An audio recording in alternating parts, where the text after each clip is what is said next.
Indie Mogul.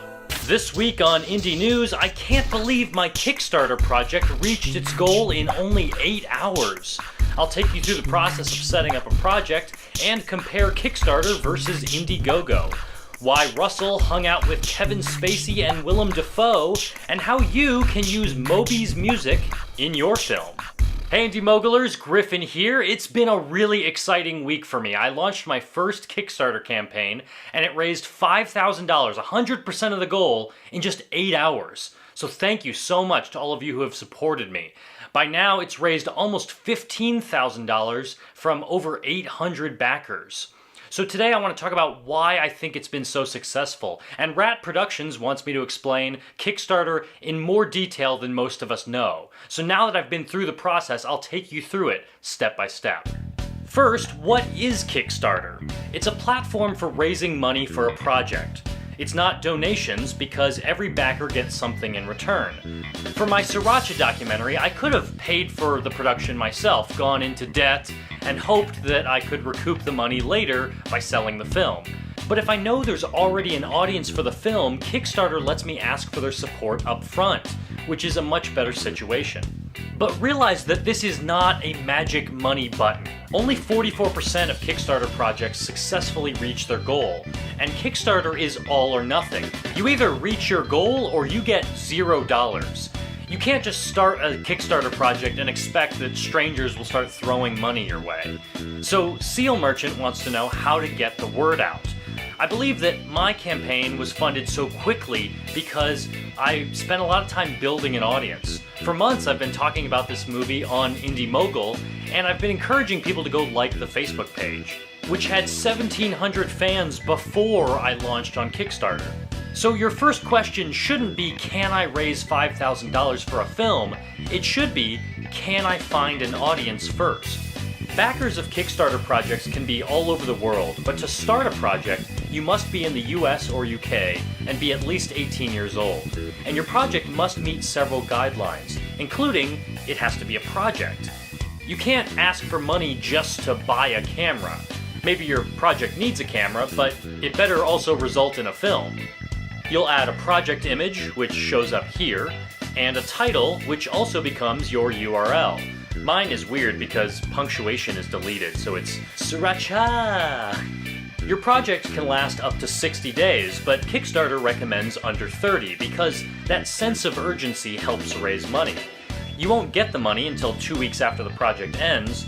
That's why they're called pledges, because they're not debited until the end. Remember, Kickstarter is all or nothing, so if you ask for $5,000 and you raise $4,999, you don't get anything. So ask for enough that you can start your film, but not too much. And to answer Master Chief 2-Man's question, yes, you can always raise more than your stated goal. At the end of the project, Kickstarter will collect a 5% fee, and Amazon Payments will collect around 3.5%. That means that if I raise $20,000, I actually get $18,300. So what is Kickstarter doing for me that they deserve this fee? A lot, actually. They're providing a good platform, and because so many people are familiar with the site, I get a lot of referral traffic from their Discover page and their homepage. In my project dashboard, I can see where pledges come from, and a solid 31% of the money raised comes from these referrals. And I'm only paying 5% for that, so that is a great deal. But not all of that money will go to the film. The part of the deal here, the reason that people are giving me money is because I have all these rewards, which cost time and money to fulfill. A $20 movie poster, for example, costs $10 to be printed and shipped. Ozaniffy asked where I'll be getting Blu-rays from, and it looks like Analog Free Media can have cases printed, discs duplicated, and shipped directly to customers for around $12.50 a piece. So in the end, reward fulfillment will take another 25% off the top. Kickstarter says that simply uploading a video about your project increases your odds of success. In my video, I tried to get people excited for the project, tease a little footage, and explain clearly why I'm asking for money and what value backers will get in return. You also want to explain this nicely in the project description. Luckily, Kickstarter shares helpful tips throughout the process.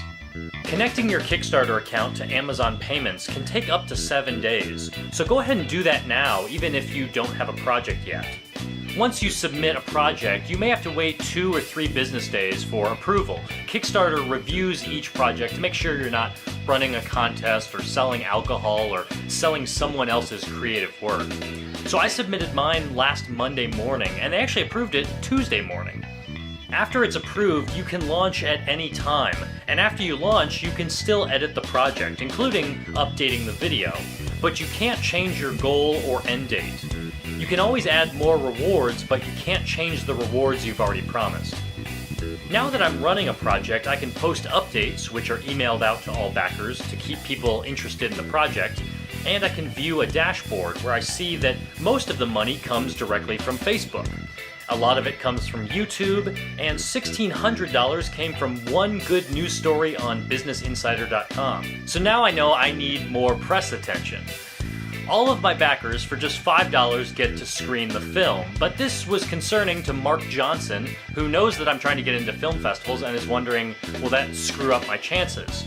I looked into it, and Sundance and South by both do like to be where films premiere, but they're talking about feature films. Short films, they don't seem to care if it premieres beforehand. And even still, this is a private screening for my backers, not a public premiere, so it really shouldn't matter either way. Latchlin Wykes also wanted me to talk about Indiegogo, another crowdfunding option, and Scott Link recommended I chat with John Trigonis, who works there. So I did, and here's what I found out. Here's how Indiegogo differs from Kickstarter. Generally, it's less limiting. There's no approval process, and it's global, so no matter where you live, no matter what you're raising money for, it's allowed. Plus, they accept PayPal, and you can do a flexible funding campaign, meaning even if you don't reach your goal, you do get to keep the money you've earned. Indiegogo charges a lower fee than Kickstarter, but only when you reach your goal. If you fall short, you pay 9%. I like both sites, but I've backed more projects on Kickstarter, so it just seemed like the right place for me to be. And if you don't want to pay the fee to Kickstarter or Indiegogo, there's also Self-Starter, an open source platform where you can launch your own independent crowdfunding site. So that's a lot of information about crowdfunding. If you have any other questions about Kickstarter or any of this that you think I might be able to help you with, let me know in the comments. If you're a fan of Moby, the music artist, you'll be excited to learn that his music could be in your next film. He just launched MobyGratis.com, where 150 of his tracks, including music from his last 2 albums, is available for any non-commercial project. So if you're producing a student film or a non-profit video, maybe your reel, as long as you're not making any money, Moby is down to collaborate. It's also been an exciting week for Russell Hasenauer, who met Willem Dafoe. Hi, well, Russell from Indie Mogul. Great to meet you. I'm standing next to Willem Dafoe. Last year it was like, oh, Kevin Spacey. Now it's, oh, Willem Dafoe. At the Jameson First Shot premiere, it's a contest where 3 directors won the opportunity to develop short films with Kevin Spacey as a producer and Willem Dafoe in the starring role. These are actually the first short films he's ever done. Most of our audience is very young directors, up-and-coming filmmakers. Oh, really? Okay. Any words of wisdom or advice you would give to them?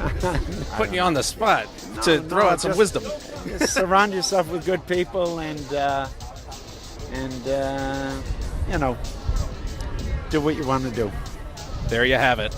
I would just say just keep believing. I think there was a huge part of me that was like, I'm never going to amount to anything. I should have changed my career. And I think this whole Jameson experience just gave me the confidence to just, the drive to just keep going and believing in myself. I have to say thank you to Willem because, you know, normally when you go to an actor with a project, you have a script, and you have a director. And in this case, I said to him, there's 3 scripts, but we don't know what they're going to be yet, and there's 3 directors, but we don't know who they're going to be yet. But will you please jump off this building with me? To learn more about the Jameson First Shot competition and how you could win an opportunity like this next year, head to JamesonFirstShot.com. On today's playlist, I have my Kickstarter video, if you haven't seen it yet, a message from Moby about his free music, the full interview from Russell with Willem Dafoe and Kevin Spacey, unedited, and this week's new and notable video contests. I also have all 3 of the Jameson First Shot short films if you want to check those out. Thanks for watching, and I'll see you on the live show this Wednesday at 6 p.m. New York time.